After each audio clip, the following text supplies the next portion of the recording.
Hello everyone, good afternoon to all of you. I hope कि आप सभी अच्छे होंगे। तो जल्दी से सभी आ जाइए और क्लास से हो जाइए कनेक्ट, ताकि आज की क्लास को हम कर सकें स्टार्ट। ठीक है, सभी बच्चे कनेक्ट हो जाइए और अपने दोस्तों में ज़्यादा से ज़्यादा शेयर कीजिए। देखो, लास्ट वीडियो में हमने कवर कर लिए थे सारे ऑब्जेक्टिव क्वेश्चंस हमारे हो चुके हैं। शिक्षण अधिगम की ये हमारी क्लास है डीएलएड फर्स्ट सेमेस्टर की, जो कि आपके एग्ज़ाम के पॉइंट ऑफ व्यू से ये सब्जेक्ट, आपका बाल विकास सब्जेक्ट और आपका सामाजिक अध्ययन सब्जेक्ट जो है बहुत ज़्यादा इम्पोर्टेंट है, क्योंकि ये आपका स्कोरिंग सब्जेक्ट है 50 मार्क्स का। अगर आप यहाँ पर 48-47 के करीब ले आते हैं तो वेल एंड गुड है, आप 90+ स्कोर करेंगे। ठीक है, चलिए फिर विदाउट एनी डिले आज की क्लास को कर लेते हैं स्टार्ट। प्रीवियस वीडियोज़ को अगर अभी तक किसी ने वॉच नहीं किया है, जो बच्चे नए कनेक्ट हुए हैं, जाकर के प्लेलिस्ट में उसको वॉच कर सकते हैं। क्लियर? चलिए फिर सबसे पहला क्वेश्चन है आज का हमारा। आज हम अति लघु स्टार्ट करेंगे कि संप्रेषण के प्रमुख घटक कौन कौन से होते हैं। सबसे पहली बात तो संप्रेषण होता क्या है? संप्रेषण होता है कम्युनिकेशन। ठीक है, तो उसमें तीन प्रमुख घटक होते हैं। एक तो होता है प्रेषक, जो सेंटर होता है, जो अपने इंफॉर्मेशन को या अपनी कम्युनिकेशन को, जैसे सपोज दैट हम क्या करते हैं, बातचीत करते हैं। एक रिसीवर होता है जो हमारी बातचीत को ग्रहण करके क्या करता है, समझता है। और तीसरा उसके बीच में क्या होता है, संदेश। तो ये तीनों कंपोनेंट हुए किसके, संप्रेषण के। आगे बढ़ते हैं, नेक्स्ट क्वेश्चन है हमारा, शिक्षण में अभिप्रेरणा का सिद्धांत का क्या अभिप्राय है। अब देखो, अभिप्रेरणा क्या होता है, मोटिवेशन। तो प्रेषण द्वारा बच्चे में अभिरुचि पैदा होती है, जब उससे कम्युनिकेट किया जाता है तो उसमें अभिरुचि पैदा होती है, जिसके फलस्वरूप बच्चा ध्यानमग्न होकर पढ़ता है। अभिप्रेरणा बालक की ध्यान शक्ति को बढ़ा देती है। बिल्कुल, अगर आप बच्चे को मोटिवेट करते हैं टाइम पर, तो जो बच्चे का फोकस है वो बढ़ जाता है। आगे बढ़ते हैं, नेक्स्ट है प्रशिक्षण से आप क्या समझते हैं। ट्रेनिंग क्या होती है? देखो, ट्रेनिंग का अर्थ होता है अपने आप को या किसी दूसरे को ऐसी शिक्षा देना या फिर ऐसा कौशल विकसित करना जिससे किसी विशेष कार्य में उसमें प्रवीणता आ जाए। प्रवीणता मतलब वो बिल्कुल क्या हो जाए, उसमें स्किल्स डेवलप हो जाए उस काम की। आगे बढ़ते हैं, नेक्स्ट हमारा बाल केंद्रित शिक्षण की कोई दो विशेषताएं बताइए। मोस्ट इम्पोर्टेंट क्वेश्चन है ये, देखो 2022 में पूछा गया है। बाल केंद्रित शिक्षण क्या होता है? एक तो ये मनोवैज्ञानिक शिक्षण है, पूर्णतः मनोवैज्ञानिक है। ठीक है, बच्चे की नीड को ध्यान में रखते हुए, उसके कैपेबिलिटी को ध्यान में रखते हुए, उसके स्तर को ध्यान में रखते हुए क्या होता है, शिक्षण दिया जाता है। फिर है बाल प्रधान शिक्षण, इसमें जो है बच्चा सेंटर होता है। ठीक है, टीचर सेंटर्ड एजुकेशन नहीं है। आज के टाइम पे क्या है, चाइल्ड सेंटर्ड एजुकेशन है। यहाँ तक क्लियर सभी को? अगर समझ आ रहा है तो ज़्यादा से ज़्यादा लाइक शेयर कीजिए भाई सभी लोग। देखो, नेक्स्ट क्वेश्चन है हमारा, खेल पर आधारित दो शिक्षण विधियों के नाम बताइए। तो खेल पर आधारित दो शिक्षण विधियाँ हैं, एक तो खेल विधि है, प्लेवे मेथड, और दूसरी है किंडरगार्टन विधि। अब इन दोनों के जो जन्मदाता हैं आप मुझे बताएंगे कमेंट बॉक्स में उनके नाम। क्लियर? मैं भी देखना चाहती हूँ कि आप लोगों को पता है कि नहीं पता है। आप लोग पढ़ते हैं, कुछ खोजते हैं, तभी आपको चीज़ें याद रहती हैं। चलिए आगे बढ़ते हैं। प्रयत्न विधि का किन विषयों के शिक्षण के लिए लाभ है? प्रयत्न विधि किस चीज़ में यूज़ की जाती है? सबसे ज़्यादा भूगोल के अध्ययन में। ठीक है, ज्योग्राफी की स्टडी में सबसे ज़्यादा यूज़ की जाती है, ज्योग्राफी टीचिंग में प्रयत्न विधि। ट्रिप पे ले जाना स्टूडेंट्स को। ठीक है, हाँ, ये क्वेश्चन कई बार आपके ऑब्जेक्टिव में पूछा गया है, रिवर्स करके भी कई बार पूछा गया है कि प्रयत्न विधि किस में उपयोगी है, या फिर भूगोल शिक्षण में कौन सी विधि सबसे ज़्यादा उपयोगी है। दूसरा, फिर इतिहास में, पर्यावरण अध्ययन में, विज्ञान में भी इसका, विज्ञान विषयों में भी जो है ये लाभप्रद है। आगे बढ़ते हैं, नेक्स्ट है हमारा, शिक्षण कौशल की एक परिभाषा दीजिए। तो देखो, शिक्षण कौशल क्या होता है, हमारी टीचिंग स्किल्स जो होती हैं, एक शिक्षण कौशल को दूसरे शिक्षण कौशल से समायोजित करना या प्रयोग करने को ही क्या बोलते हैं, समन्वय बोलते हैं। ठीक है, ये डंबिल के अनुसार है। नेक्स्ट आगे बढ़ते हैं, श्यामपट्ट कौशल के किन्हीं दो घटकों के नाम लिखिए। अब देखो, जो आपको कौशल हैं, वैसे तो सारे ही कौशल इम्पोर्टेंट हैं। श्यामपट्ट कौशल के बारे में यहाँ पे पूछा है, तो श्यामपट्ट कौशल क्या होता है? एक तो श्यामपट्ट जो है, जो आपका ब्लैक बोर्ड है, वो अध्यापक का मित्र होता है। ठीक है, दूसरा ये अधिगम को सबसे ज़्यादा प्रभावपूर्ण बनाता है। तीसरी चीज़ इसमें ध्यान रखने की ये होती है कि जो टीचर बोर्ड पे जो भी चीज़ें लिखे उसको साफ लिखे बिल्कुल, लिखने का जो क्रम हो वो सही हो, और प्रमुख बिंदुएं जो हैं जैसे कि हाईलाइटेड पॉइंट है बीच बीच में, वो बोर्ड पर ज़रूर लिखने चाहिए। ठीक है। अब इसके दो घटक कौन कौन से हैं? वही अक्षरों की स्पष्टता और दो अक्षरों के बीच में समुचित स्थान। ठीक है। देखो पीछे से आपको कोई वॉइस आ रही होगी, इसलिए मैं तेज़ तेज़ बोल रही हूँ, क्योंकि आसपास का जो एनवायरनमेंट है उसको तो हम चेंज नहीं कर सकते हैं। क्लियर। चलिए नेक्स्ट है फिर दो शब्दों के बीच, दो अक्षरों के बीच और दो शब्दों के बीच भी समुचित स्थान होना चाहिए। ये नहीं कि बिल्कुल जो है चिपके हुए अक्षर आप लिख दें बोर्ड पे। नेक्स्ट है फिर अक्षरों का आकार कक्षा के अंत में बैठे छात्र के उपयुक्त हो, ना ही आप इतना बड़ा लिख दें कि बिल्कुल ब्लैक बोर्ड पर ही जो है बहुत ज़्यादा अजीब लग रहा है, और ना ही बहुत छोटा लिखना है। मीडियम साइज में आपको लिखना है ताकि जो पीछे सबसे बैक बेंचर बच्चा है वो भी उस चीज़ को अच्छे से देख सके, समझ सके। आगे बढ़ते हैं। नेक्स्ट क्वेश्चन है हमारा क्वेश्चन नंबर 9। स्पष्टीकरण युक्ति से आप क्या समझते हैं? अब देखो स्पष्टीकरण जो है वो एक प्रकार का वर्णन करना होता है। ठीक है। स्पष्टीकरण के द्वारा शिक्षार्थी के या शिक्षक के विचार स्पष्ट किए जाते हैं। यह एक कला है, यह कला विचारों को स्पष्ट करती है। स्पष्टीकरण का उद्देश्य विचारों को एक प्रकार स्पष्ट करना है कि बालक उस ज्ञान को आसानी से ग्रहण कर लें जिस विषय के बारे में छात्र बहुत कम जानते हैं। यहाँ तक क्लियर है सभी को? चलिए आगे बढ़ते हैं। क्वेश्चन नंबर नेक्स्ट है हमारा 10। पुनर्बलन कितने प्रकार का होता है और पुनर्बलन के प्रकारों को लिखिए। देखो सबसे पहली बात, यहाँ तक क्लियर है भाई सभी को? अब देखो पुनर्बलन इसमें पूछा है। सबसे पहली बात, पुनर्बलन आपको पता होना चाहिए होता क्या है। रीइंफोर्समेंट इसको इंग्लिश में बोलते हैं। तो पुनर्बलन वर्ड का मतलब होता है पुनः बल देना, फिर से किसी को बल देना। ठीक है। तो सीखने के दौरान जो शिक्षक है मतलब टीचर, वो शब्दों, व्यवहार या फिर कुछ ऐसी चीज़ों का इस्तेमाल करता है जिससे बच्चे को बल मिलता है। ठीक है। जो उसके सीखने में सहायक होती हैं।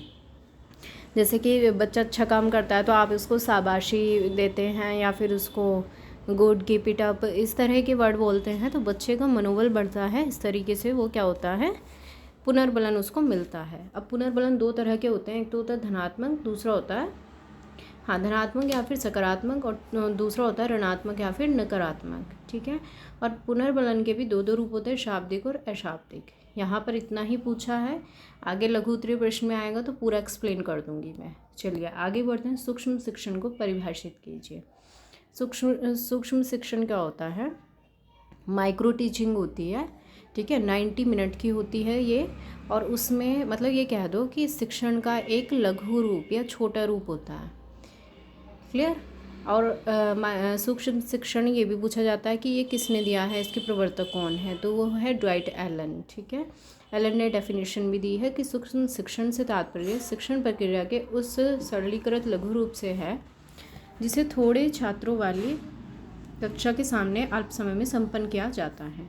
आगे बढ़ते हैं। विज्ञान शिक्षण में सर्वाधिक उपयोगी शिक्षण विधि कौन सी है, या फिर प्रयोग प्रदर्शन विधि के बारे में आपको बताना है। तो आपने भी देखा होगा, जो अगर साइंस बैकग्राउंड के बच्चे हैं तो सबसे ज़्यादा उपयोगी विधि कौन सी है आपकी? एक्सपेरिमेंटल मेथड, है ना, या फिर खोज करके सीखना। प्रयोग प्रदर्शन और अनुसंधान विधि सबसे ज़्यादा उपयोगी होती है।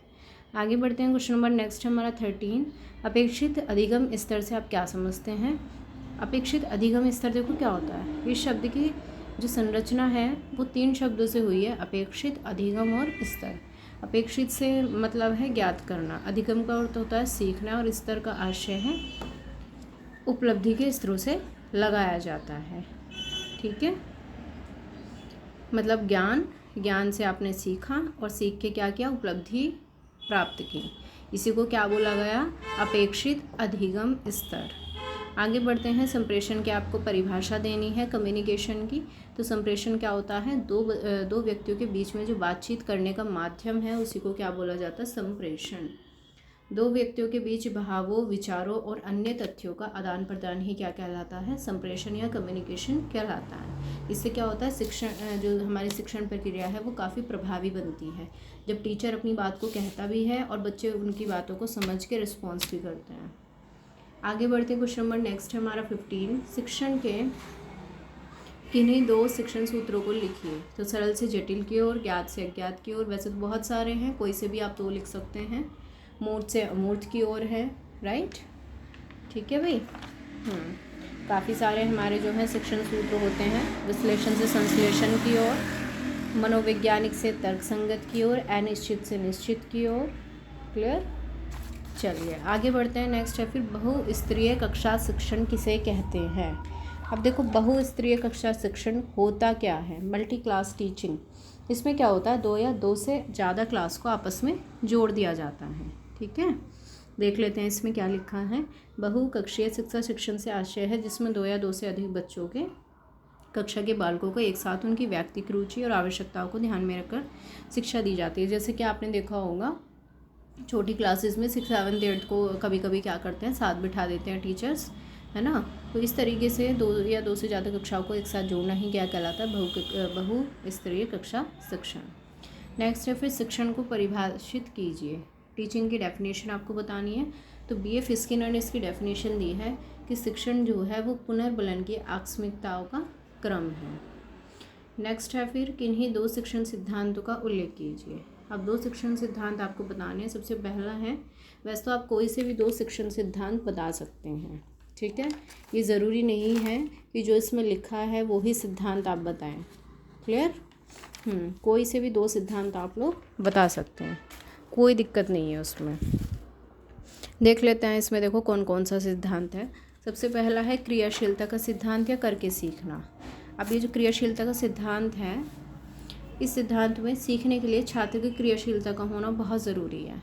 ये जो है सिद्धांत, इसमें छात्र जो है वो क्रियाशील रहता है, शारीरिक रूप से भी और मानसिक रूप से भी। बालक जितनी ज़्यादा क्रियाएं करता है उतना ही ज़्यादा सीखता है। फ्रोबेल ने भी एक स्टेटमेंट दी है अपनी इसके लिए कि करके सीखने का जो सिद्धांत है, हाँ फ्रोबेल ने ही दिया है ये, ठीक है, करके सीखने का सिद्धांत। इसको क्रियाशीलता करके सीखने का सिद्धांत, लर्निंग बाय डूइंग मेथड भी बोलते हैं। और किंडरगार्टन पद्धति का भी प्रयोग इन्होंने ही, प्रतिपादन भी इन्होंने किया है। किसने, फ्रोबेल ने। क्लियर। नेक्स्ट है फिर रुचि का सिद्धांत। रुचि या इंटरेस्ट। हम सभी जानते हैं कि रुचि और ध्यान में क्या होता है, घनिष्ठ संबंध होता है ना। जब आप लोग की रुचि होगी किसी काम में तभी आपका जो ध्यान है तभी उस तरफ जाएगा, है ना। और बालक की रुचि जिस विषय वस्तु में होती है वो उसे आसानी से समझ लेता है और उसी शिक्षक को विषय के प्रति रुचि विकसित करनी चाहिए। इसमें भी ये लिखा है कि सबसे पहले जो है छात्र की रुचि का पता लगाना चाहिए कि बच्चे का इंटरेस्ट जो है वो किस चीज़ में है। आगे बढ़ते हैं। प्रभावी संप्रेषण के दो तरीके बताइए। अब देखो प्रभावी संप्रेषण कैसे होता है। एक तो शिक्षण के उद्देश्य तथा विशिष्ट उद्देश्य होने चाहिए। दूसरा है पाठ की तैयारी शिक्षक को पूर्व में ही कर लेनी चाहिए। जैसे टीचर को आज कुछ पढ़ाना है तो वो पहले से पहले क्या कर लेता है, प्री प्लान्ड हो जाता है। क्लियर। नेक्स्ट है फिर शिक्षण सूत्रों से होने वाले दो लाभ बताइए। एक तो शिक्षण मनोवैज्ञानिक होता है। क्या होता है, मनोवैज्ञानिक, साइकोलॉजिकल, बच्चे के अकॉर्डिंग, बच्चे की नीड को ध्यान में रखते हुए, उसकी एबिलिटी, उसकी कैपेबिलिटीज़ को, उसके इंटरेस्ट को ध्यान में रखते हुए शिक्षण देना, ठीक है, ये होता है मनोवैज्ञानिक। फिर शिक्षण क्या होता है, प्रभावी होता है। आगे बढ़ते हैं। नेक्स्ट क्वेश्चन हमारा 21। प्रकृति का अनुसरण सूत्र से आप क्या समझते हैं। तो इसमें क्या होता है, इस शिक्षण सूत्र के द्वारा प्रकृति को, नेचर को माध्यम बना के बच्चों को शिक्षण दिया जाता है। नेक्स्ट है फिर प्रश्नोत्तर प्रविधि के दो लाभ बताइए। तो कौन सी होती है प्रश्नोत्तर प्रविधि, बताइए भाई सभी। आप लोग फीडबैक ज़रूर दिया करिए। प्रश्नोत्तर विधि को कई बार पूछा जाता है कि सुकराती विधि बताइए, ठीक है। हाँ, इसका सेकंड नेम सुकरात ने इसको दिया है तो इसलिए पूछा जाता है कि सुकराती विधि कौन सी है। पहली बात तो ये सबसे प्राचीन विधि है। दूसरी चीज़, इसके 3 सोपान होते हैं। अब वो तीनों सोपान कौन कौन से हैं। सबसे पहले तो प्रश्नों को व्यवस्थित रूप से निर्मित करना होता है। दूसरा, बच्चों के सामने समुचित रूप से रखना होता है। और तीसरा होता है नवीन ज्ञान देना, ठीक है। तो इस विधि में क्या होता है, पूर्व ज्ञान का पता लगाकर नए ज्ञान की ओर बढ़ाना होता है। और जो प्रश्न होते हैं प्रश्नोत्तर विधि में वो स्पष्ट होने चाहिए, आपका जो उद्देश्य है उससे संबंधित होने चाहिए, प्रश्नों की जो भाषा है वो स्पष्ट होनी चाहिए। अब देखो इसमें क्या लिखा है, विद्यार्थी प्रश्न पूछता भी है, प्रश्नों के उत्तर भी देता है। इससे उसमें विश्वास की भावना जागृत होती है, साथ ही उसकी संकोच करने की प्रवृत्ति भी समाप्त होती है। जो बच्चा शाय नेचर का होता है, शर्माता है, वो प्रश्न पूछने और उत्तर देने से भी वो थोड़ा कम हो जाता है, ठीक है। छात्रों में रुचि और जिज्ञासा बनी रहती है, जिससे वह ज्ञान सरलता से प्राप्त कर सकता है। इंटरेस्ट बना रहता है बच्चों में अगर उससे क्वेश्चनिंग करते हैं। आगे बढ़ते हैं। नेक्स्ट है हमारा क्वेश्चन 23, शिक्षण में खेल विधि का महत्व बताइए। खेल विधि का बहुत ज़्यादा महत्व है और इस तरह के क्वेश्चन बहुत बार पूछे जाते हैं। देखो, जो आपका ये सब्जेक्ट है पेपर 1 और पेपर 2 जो है आपका एजुकेशन का, एक तो आपका बाल विकास है, दूसरा आपका ये शिक्षण अधिगम। यहाँ से अगर आप चारों सेमेस्टर में अच्छे से पढ़ लेते हैं तो आपको टेट सी टेट में या फिर सुपर टेट में अलग से तैयारी करने की बिल्कुल भी ज़रूरत नहीं है। ठीक है, अगर आप यहाँ पर अच्छे से फोकस करके पढ़ लेते हैं तो। चलिए फिर देखो, खेल विधि कौन सी होती है। खेल विधि के जन्मदाता यूरोप के प्रसिद्ध शिक्षा शास्त्री कॉल्डवेल कुक हैं। ठीक है, कौन है? Caldwell cook. उनका मत है कि जो खेल विधि है बहुत ही महत्वपूर्ण प्रविधि है। जो बालक खेल द्वारा ज्ञान अर्जित करता है वो अधिक सुदृढ़ होता है। जो चीज़ें आप बच्चे को खेल खेल में सिखाते हैं वो सीख भी जाता है, बोर भी नहीं होता है और वो उस चीज़ को याद भी रखता है ना। जैसे कि आपने देखा होगा, छोटे बच्चों को पास बुला के उससे पूछो कि जैसे बॉडी पार्ट सिखाते हैं उसको कि ये क्या है, ये आपकी ये आईज़ है, ये नोज़ है, ये ईयर है, तो वो क्या करेगा, आप ध्यान से देखना, उससे पूछना कि आपकी आई कहाँ है, आपकी नोज़ी कहाँ है, तो वो ना अपनी आई नोज़ी पकड़ने की बजाय आपकी आई और नोज़ पकड़ने लगेगा आके। ठीक है।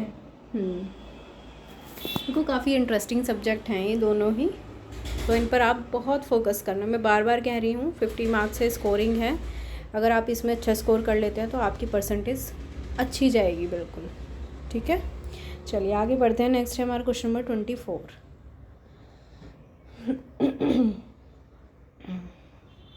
बाल केंद्रित शिक्षण और शिक्षण केंद्रित शिक्षण में अंतर बताना। देखो, अंतर क्या है दोनों में। बाल केंद्रित में तो बच्चा केंद्र बिंदु होता है और शिक्षक केंद्रित में क्या होता है, टीचर सेंटर्ड होता है। ठीक है। हाँ, आगे है निदानात्मक और उपचारात्मक शिक्षण में अंतर बताइए। अब देखो, ये question very very very important. निदानात्मक, निदान क्या होता है, किसी भी समस्या का कारण पता लगाना, और जब कारण पता लग जाएगा तभी आप उसका क्या कर पाएंगे, उपचार कर पाएंगे। क्लियर, यही है। अब देखो इसमें क्या कहा है, निदानात्मक शिक्षण में छात्रों की समस्या का निदान किया जाता है। छात्रों की असफलता की जानकारी प्राप्त करना, कि जो बच्चे की असफलता हुई है, जिस वजह से वो फेल हुआ है या किसी काम में सफल नहीं हो पा रहा है, तो उसका कारण क्या है। जब छात्र की असफलता की जांच करने के लिए उसके निवारण के उपाय किए जाते हैं तो उसको क्या बोलते हैं, उपचारात्मक शिक्षण। Clear, remedial teaching. आगे बढ़ते हैं। एक अच्छी प्रस्तावना के 2 गुणों को लिखिए। देखो, सबसे पहला तो है कि प्रकरण को छात्र के पूर्व ज्ञान से जोड़ना। जो भी आपका टॉपिक है उसको क्या करना चाहिए, अगर आप बच्चे को सिखाना चाह रहे हैं तो पूर्व ज्ञान से, जो उसकी प्रीवियस नॉलेज है उससे जोड़ के उसे पढ़ाइए। दूसरा है प्रकरण को छात्र द्वारा ही निकलवाना। उससे इस तरह के क्वेश्चन पुटअप किए जाए ताकि वो टॉपिक की तरफ अपने आप ही मूव करने लगे और बता दें। नेक्स्ट है फिर काठिन्य निवारण किस विषय की पाठ्य योजना का घटक है, यह क्यों किया जाता है। तो काठिन्य निवारण साहित्य की पाठ्य योजना का घटक है। यह छात्रों की बोधगम्यता को बताने के लिए किया जाता है। बोधगम्यता मतलब समझना। नेक्स्ट है फिर क्वेश्चन नंबर 28, शिक्षण अधिगम सामग्री के रखरखाव में क्या सावधानी बरतनी चाहिए। एक तो अच्छी वस्तुओं का उपयोग करना है, दूसरा उचित स्थान हो, तीसरा कीड़ों से बचाव हो। ठीक है, पृथक कक्ष हो, मतलब अलग से क्लासरूम हो, अगर आपको वहाँ टीचिंग एड्स रखने हैं, मरम्मत की जाए वहाँ पे टाइम पे, आच्छादन और प्रयोग में सावधानी। ठीक है, आगे बढ़ते हैं। नेक्स्ट है हमारा गणित किट के 2 उपकरणों के नाम बताइए। एक स्केल होता है, दूसरा चांदा जो आप यूज़ करते हैं, है ना, जो डी होता है उसको बोल रहे हैं चांदा, और स्केल आपको पता ही है। नेक्स्ट है फिर शिक्षण के 2 उद्देश्य बताइए। तो 2 उद्देश्य कौन कौन से हैं शिक्षण के। एक तो बच्चे की मानसिक क्षमताओं का विकास होता है, दूसरा उसकी क्रियाशीलता का विकास होता है। क्लियर यहाँ तक सभी को। अगर सभी को समझ आ रहा है, क्लास अच्छी लग रही है, तो भाई लाइक शेयर सब्सक्राइब करना बिल्कुल मत भूलना। ज़्यादा से ज़्यादा शेयर कीजिए अपने दोस्तों में। ठीक है। हाँ, अगर किसी बच्चे को स्पीड कम ज़्यादा लग रही है वीडियो की तो आप अपने आप उसे एडजस्ट कर सकते हैं। क्लियर, चलिए आगे बढ़ते हैं। नेक्स्ट है हमारा उपचारात्मक शिक्षण से क्या अभिप्राय है। रिमीडियल टीचिंग क्या होती है। अभी मैंने आपको बताया है कि उपचारात्मक शिक्षण उस शिक्षण को कहते हैं जिसके माध्यम से छात्रों की शिक्षा संबंधी त्रुटियों को दूर किया जाता है। छात्रों की कमजोरियों को पता लगाकर उसके सीखने में जो आ रहे बाधक तत्व हैं कि सीखने में क्या प्रॉब्लम आ रही है बच्चे को, उनको दूर किया जाता है। क्लियर। नेक्स्ट है फिर शिक्षण अधिगम सामग्री से आप क्या समझते हैं। तो शिक्षण अधिगम सामग्री क्या होती है। शिक्षण अधिगम सामग्री ऐसी सामग्री होती है जिससे बच्चे की ज्ञानेंद्रियों को अभिप्रेरित करने के लिए उपयोग किया जाता है। ठीक है, बच्चे के जो सेंस ऑर्गन हैं, जो उनकी ज्ञानेंद्रियां हैं, ज्ञानेंद्रिया कर्मेंद्रियों को क्या किया जाता है, अभिप्रेरित किया जाता है। क्लियर। आगे बढ़ते हैं। कहानी कथन प्रविधि के क्या उद्देश्य हैं। देखो कहानी, जहाँ पर भी कहानी वर्ड आ जाएगा ना, इसका सीधा संबंध होगा कल्पना शक्ति विकसित करने से। ठीक है। हाँ, अति लघु में भी ये क्वेश्चन, सॉरी ऑब्जेक्टिव में कई बार पूछा गया है ये। नेक्स्ट है फिर विवरण प्रविधि किसे कहते हैं। विवरण प्रविधि क्या होती है। विवरण कला प्रत्येक शिक्षक में जन्मजात पाई जाती है, मतलब एक जो टीचर है उसमें एक्सप्लेन करने की क्षमता पूरी तरीके से होनी चाहिए। नेक्स्ट है क्वेश्चन नंबर 35। शिक्षण में रुचि के सिद्धांत से क्या आशय है। छात्रों को आकर्षक और आनंददायक कार्यक्रम के माध्यम से शिक्षा देना ही क्या कहलाता है, रुचि का सिद्धांत। क्लियर। नेक्स्ट है संप्रेषण के प्रकार बताइए। संप्रेषण के 2 प्रकार होते हैं कम्युनिकेशन के, वर्बल, ओरल और रिटन। ठीक है, हाँ, मौखिक और लिखित। अशाब्दिक में आ जाएंगे फिर, पहले तो वर्बल और नॉन वर्बल हैं, फिर अशाब्दिक में आते हैं वाणी संप्रेषण, मुख मुद्रा, चक्षु संप्रेषण और स्पर्श संप्रेषण। स्पर्श मतलब टच करने वाला कम्युनिकेशन। नेक्स्ट है फिर शिक्षण में प्रश्नोत्तर प्रविधि का क्या महत्व है। तो देखो प्रश्नोत्तर प्रविधि मैंने आपको अभी बताया है कि प्रश्नोत्तर प्रविधि के जन्मदाता कौन है, सुकरात। ठीक है, या फिर सुकराती विधि करके भी सेकंड नेम से पूछा जाता है इसको। तो प्रश्नोत्तर प्रविधि के प्रयोग से छात्र नए ज्ञान की प्राप्ति के लिए सक्रिय हो जाते हैं। जब उनसे बार बार क्वेश्चन पूछे जाते हैं तो बच्चा क्या हो जाता है, एक्टिव हो जाता है और उनका विचार करने और चिंतन करने की शक्ति उसकी बढ़ जाती है। क्लियर यहाँ तक सभी को। नेक्स्ट है फिर गतिविधि आधारित शिक्षण की 2 उपयोगिताएं लिखिए। एक्टिविटी बेस्ड टीचिंग जो है उसके 2 यूज़ क्या क्या हैं। एक तो शिक्षण रोचक हो जाता है, दूसरा छात्रों में उत्सुकता उत्पन्न हो जाती है। चलिए आगे बढ़ते हैं। नेक्स्ट है फिर पूर्ण से अंश की ओर से शिक्षण सूत्र का क्या अभिप्राय है। तो इस सेक्शन में बालकों को पहले पूर्ण वस्तु का ज्ञान कराया जाता है, फिर उसके बाद एक एक अंश करके उसका विश्लेषण किया जाता है। जैसे पहले हमने ओवरऑल बता दिया कि आज हम अल्फ़ाबेट पढ़ेंगे, फिर हम उसमें बताएंगे ये होता है, ये बी होता है, ये सी होता है, ये डी होता है, इस तरीके से। क्लियर। नेक्स्ट है फिर आज का लास्ट क्वेश्चन, बाकी के हम करेंगे नेक्स्ट क्लास में। प्रश्नों की 2 विशेषताएं बताइए। तो प्रश्नों की 2 विशेषताएं क्या होनी चाहिए, एक तो सरल और स्पष्ट हो, दूसरे प्रेरणादायक प्रश्न हो, तीसरा मैं बता देती हूँ कि जो प्रश्न हो वो इस तरीके के हों कि जो आपके उद्देश्य को पूरा करते हों और आपके प्रकरण से, आपके टॉपिक से संबंधित प्रश्न ही एक टीचर को पूछने चाहिए बच्चों से। ये नहीं कि आप टॉपिक के बाहर कुछ भी जो है बच्चे से फालतू के क्वेश्चन कर रहे हैं, तो उसका कोई भी औचित्य नहीं है। क्लियर। आई होप कि आप सभी को समझ में आया होगा, क्लास अच्छी लगी होगी। अगर कोई प्रॉब्लम है, कोई दिक्कत है तो भी आप मुझसे कमेंट बॉक्स में कमेंट करके पूछ सकते हैं। ठीक है भाई। और अगर क्लास अच्छी लगी है सच में तो लाइक शेयर सब्सक्राइब करना मत भूलना। चलिए फिर मिलते हैं नेक्स्ट क्लास में, तब तक के लिए have a good day, bye bye, thank you so much.